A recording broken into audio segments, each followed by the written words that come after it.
안녕하세요. 법무법인 대류가주의 조상현 변호사입니다. 저는 사법연수원 33기로 마치고 올해 19년차 된 변호사고요. 작년 가을까지 서울지방국세청 송무과장으로 근무를 했었습니다. 그 송무과라고 하니까 조금 생소하실 것 같은데, 이 송무과는 뭐 하는 곳이냐면 과세 처분이 있고 납세자가 여기에 대해서 불복을 해서 조세 소송을 제기를 하면 이제 거꾸로 국가편에서 소송을 수행하는 그런 부서입니다. 그래서 아무래도 서울의 중요 사건이 몰리다 보니까 저 재직하는 기간 동안 이제 우리나라에서 문제되었던 그런 주요 조세 소송들, 이것은 아마 제가 다 보고 나왔다, 이렇게 장담을 해도 과언이 아닙니다. 이러한 경험을 바탕으로 해서 이제 사업자 여러분들 그 사업 진행하시면서 어려운 일이 있거나 이럴 때에 최선을 다해서 도와드릴 수 있는 기회가 됐으면 좋겠습니다. 네, 법무법인 대류가주는 국내 변호사 수만 240명에 이르는 대형 종합로펌입니다. 그래서 종합로펌답게 민사, 형사 같은 그런 전통적인 업무는 물론이고, 뭐 조세에서부터 최근 이슈가 되고 있는 ESG까지 이런 각 전문 분야에 대해서도 딱 거기에 맞는 전문 담당자들이 다 포진해 있습니다. 그리고 특히 조세팀을 요즘에 강화하고 있는데요. 스스로가 이제 대법원 재판연구관 조세조 출신이신 대표 변호사님, 그리고 역시 국세청 송무과장이신 팀장급 변호사 둘, 이런 변호사들을 주축으로 해서 조세팀이 급격히 강화되고 있고요. 그리고 최근에는 기업승계 TF팀이 발족을 했습니다. 그래서 조세뿐만 아니라 가사팀, 그리고 M&A팀, 그리고 심지어는 뭐 이런 후계자 교육까지 총망라하는 그런 종합적인 차원의 기업 TF팀이 발족을 해서 지금 운영되고 있으니까 많은 관심 부탁드리도록 하겠습니다.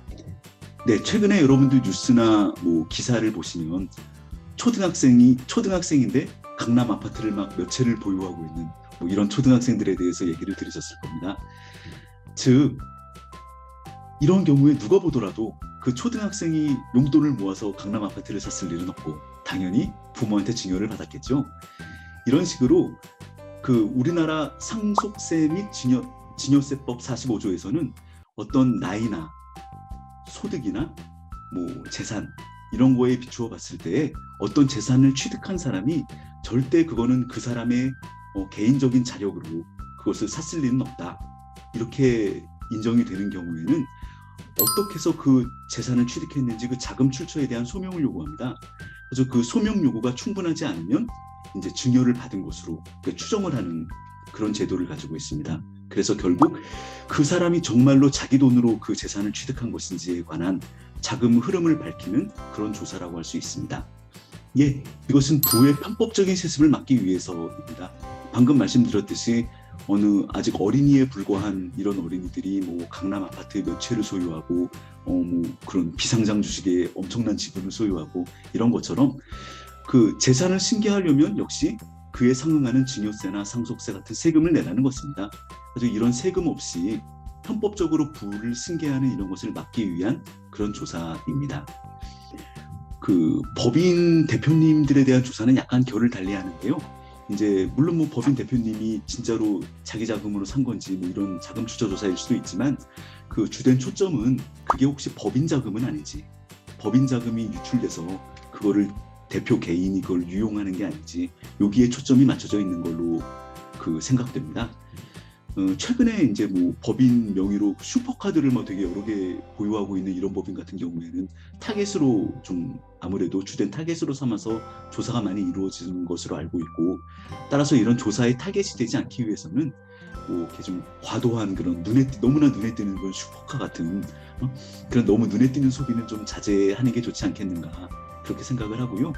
그리고 법인의 어떤 의사결정 구조가 있거든요. 정상적인 의사결정 구조는 뭐 이사회 아니면 주주총회 뭐 이런 식으로 법인 정관에 따른 상법 규정과 법인 정관에 따른 정상적인 의사결정 구조가 있는데, 이런 의사결정 구조를 실질적으로 운영하시고, 그리고 회의가 있으면 뭐 회의록 같은 증빙을 남기시고 이런 절차를 밟으시기를 추천드립니다. 한마디로 말씀드리면 공식적으로 입증 가능한 자금이어야 합니다. 그러니까 예를 들어서 뭐 자금 출처 소명 요구가 들어오니까 사실은 내가 옛날 전에 아버지한테 세뱃돈을 하고 받은 돈이 있었습니다. 뭐 이런 식으로 출처하는 거는 믿어주지 않고요. 어디까지나 그런 식으로 옛날에 받았던 자금이 있으면 증여세를 신고해야 되고, 뭐 어디 돈을 내가 딴 사람한테 빌려왔으면 거기에 관한 정확한 금융 증빙이 있어야 하고, 이런 식으로 공식적으로 믿을 만한 공식적인 절차에 의해서 그 입증이 가능한 그런 자금이어야 한다는 것입니다. 그래서 가장 안타까운 경우는 자금 출처 소명 요구가 들어오니까 나중에 이제 뭐 부모님이나 형제자매 같은 그런 특수관계인들한테 그 돈을 빌렸다, 뭐 이런 식으로 차용증을 뒤늦게 소급해서 만들고 뭐 이런 경우가 있는데, 사실 좀 믿어주기는 좀 어려운 일이 될 것입니다. 즉 요약하면 자금 출처 조사에 있어서의 인정되는 자금이란 정확하게 증빙이 가능한 공식적인 절차로 이런 자금이어야 합니다. 첫 번째는 미리 준비하시라는 것입니다. 이게 자금 출처 소명 요구가 나오고 나서 그 다음에 이제 허겁지겁 만드는 그런 자료들은 사실 조금 늦은 감이 있습니다. 근데 물론 미리 조사한다는 게 참 어려운 일입니다. 그리고 개인적인 마음으로는 야 설마 이런 것까지 뭐 과세관청이 들여다보겠어 라고 하는 그런 요행을 바라는 마음도 좀 있는 것 같고, 그런데 과세관청이 가지고 있는 정보는 여러분들이 무엇을 상상하시든 그 이상입니다. 그런 엄청난 정보력을 가지고 다 들여다본다 라고 생각하시면 되고요. 그래서 그 뭐 예를 들면 자금을 받았을 때 미리 증여세 신고를 한다든가, 뭐 돈을 빌릴 때 딱 그 실체에 맞는 그 뭐 차용증이든 뭐 이런 증빙 자료들을 남긴다든가, 뭐 이렇게 미리 해야 된다는 거를 항상 잊지 말아 주시기 바랍니다. 그리고 둘째로는 작은 세금을 아까워하지 마시라는 말씀을 드리고 싶습니다.